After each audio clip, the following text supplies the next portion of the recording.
मंत्री कृष्णलाल पंवार ने जन परिवार विधि की मीटिंग सुनी ग्रीवेंस कमेटी की, जिसमें से 14 में से 10 शिकायतों का उसी टाइम निपटान किया। इस वक्त हिसार से सीधा हम आपको लाइव तस्वीर दिखा रहे हैं डीसी सभागार से, जहां मंत्री व वरिष्ठ अन्य अधिकारी के साथ ये सीधा लाइव देख रहे हैं आप लोग। ट्रस्ट निर्माण कमेटी इसके 14 मत थे, 14 में से 10 का समाधान किया गया, 4 को पेंडिंग रखा गया है। और इसके लिए विशेष तौर से मैं हमारे जो डिस्ट्रिक्ट एडमिनिस्ट्रेशन के डी साहब है, एसपी साहब, इनकी पूरी टीम है, कमिश्नर साहब है और दूसरे इनके जो अधिकारी हैं उनका विशेष तौर से हमारे जो प्रतिनिधि हैं, पूरी टीम का, हमारे मेयर हैं, जिला परिषद चेयरमैन हैं, सभी का बहुत योगदान रहता है। आपस में तालमेल इतना है, हमारे मेंबर का भी, अधिकारियों के आपस में बैठ के समाधान करते हैं। 14 में से 10 का समाधान किया है। तो इसके लिए मैं सभी मेरी टीम का मैं धन्यवाद करता हूं कि हिसार की जो जिला ट्रस्ट निर्माण कमेटी है बहुत अच्छे ढंग से चल रही है और भविष्य में भी उम्मीद करूंगा कि डिस्ट्रिक्ट एडमिनिस्ट्रेशन, मेंबर साहिबान का, अधिकारियों का विशेष इसके अंदर योगदान रहेगा। कितने पेंडिंग रहे हैं यहाँ? 4 पेंडिंग रहे हैं, 10 का समाधान किया गया है।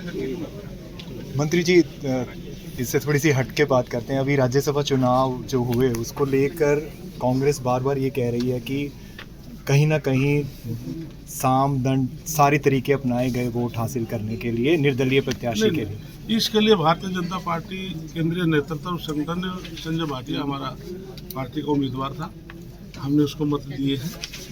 उसके बाद जो India floor of the house independent जो एमएलए हैं वीरेंद्र, हमारे गनौर से हमारे इंडिपेंडेंट विधायक हैं, तो उन्होंने खुद हाउस के अंदर ये बोला है, देवेंद्र खाद्यान ने, कि हम 3 इंडिपेंडेंट हैं, हमने हमारा उम्मीदवार सतीश नांदल था, इसलिए हम चाहे बीजेपी सत्ता पक्ष के, चाहे विपक्ष के हैं या चाहे कोई नेलो के, हम सभी के पास जाकर हमने वोट मांगे हैं। और मत का अधिकार अपने अंतरात्मा से होता है, तो इसलिए जो इंडिपेंडेंट के सतीश नांदल के पक्ष में आए, चाहे वो कांग्रेस की तरफ से तो उनके क्रॉस हुए हैं या कैंसिल हुए हैं, वो उनका पार्टी का विषय, उसमें हमारा कोई लेना देना नहीं है। आपकी पार्टी का ये कैंसिल हुआ है, वो किसका है? इसके लिए इलेक्शन जो मतदाता होते हैं, जो काउंटिंग एजेंट होते हैं, जो आर होता है, इस बात को उन्हीं को पता है किसका होगा। इसलिए बिल्कुल निष्पक्ष चुनाव हुआ है, एक सीट हमारे पक्ष में, एक उनके पक्ष में। सर, पंचायतों के लिए जो 40% उपस्थिति का जो एक नियम लाया गया है, तो उससे काफ़ी दिक्कत हो रही है ग्राम सभा की। ग्राम सभा का इसके लिए आप लोगों के सुझाव भी आए हैं, जैसे माननीय मुख्यमंत्री ने बजट से पहले पूरे प्रदेश में सभी सुझाव आए थे, उन्होंने 5000 सुझाव को शामिल किया है। लेकिन इसमें ये भी एक सुझाव है, इसमें हमारे विधायकों की तरफ से भी, विधायक दल की मीटिंग में भी इशू आया था और माननीय मुख्यमंत्री इस पर बहुत जल्दी संज्ञान लेने वाले हैं, इसको लिबरल करेंगे, जिससे कि, क्योंकि हम चाहते हैं कि जो ग्राम सभाएं हैं, कोई भी काम हो ग्राम सभा की अनुमति के बगैर ना हो, पूरे ग्राम को पता हो ये काम गाँव के अंदर काम होने वाला है और उसको जल्दी उस पर डिसीजन मुख्यमंत्री जी लेंगे। अभी सरसों और गेहूं की खरीद शुरू होने वाली है, लेकिन ज़्यादातर किसानों की शिकायत है कि जिस तरह से अभी नियम बदले गए हैं, रजिस्ट्रेशन ज़रूरी है, उसके बाद थंब इम्प्रेशन ज़रूरी है, तो कई बार वो खुद नहीं आ पाते, उनका कोई रिलेटिव। इसके लिए सरसों की, जहाँ तक मेरे नोटिस में है काम, तो कृषि मंत्री का शायद 28 है और 1 अप्रैल से गेहूँ की खरीद है।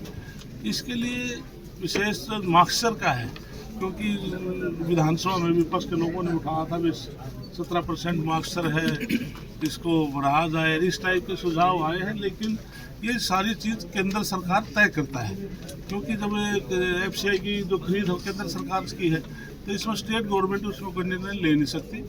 लेकिन जो स्टेट लेवल की, जो किसान के प्रति जो भी कोई है, तो माननीय मुख्यमंत्री नायब सैनी जी उन पर जरूर एक्शन लेते हैं और उनकी सहूलत के लिए काम करते हैं।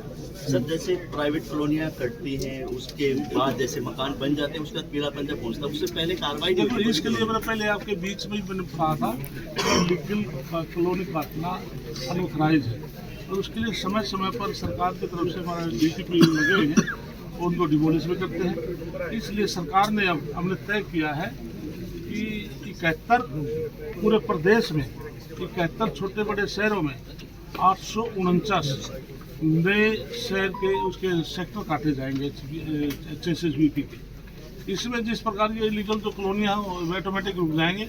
इसमें जो हमारे ब्लॉक है छोटे लेवल से है उनको भी उसमें कवर किया है। जैसे उदाहरण के तौर पर मैं अपने ब्लॉक की बात करूँ, इसराना और मतलोडा है, दोनों ग्राम पंचायत अब नगर पालिका बन गई है, उनको उसमें कवर किया है। तो चाहते हैं कि जो सुविधाएं शहरों में मिलती है, बड़े बड़े जो गांव हैं वहाँ पर भी सेक्टर उठाते जाएँ, जिससे वो सुविधाएं ग्रामीण वासियों को मिले और एक शहर में कन्वर्ट हो। सर पंचायती जमीन पर जो कब्जे थे और 20 साल का टाइम हो गया था, उनको मालिकाना हक देने की जो बात, हाँ, उसके लिए हमने विधानसभा में खुद बिल मैंने पेश किया था कि 2004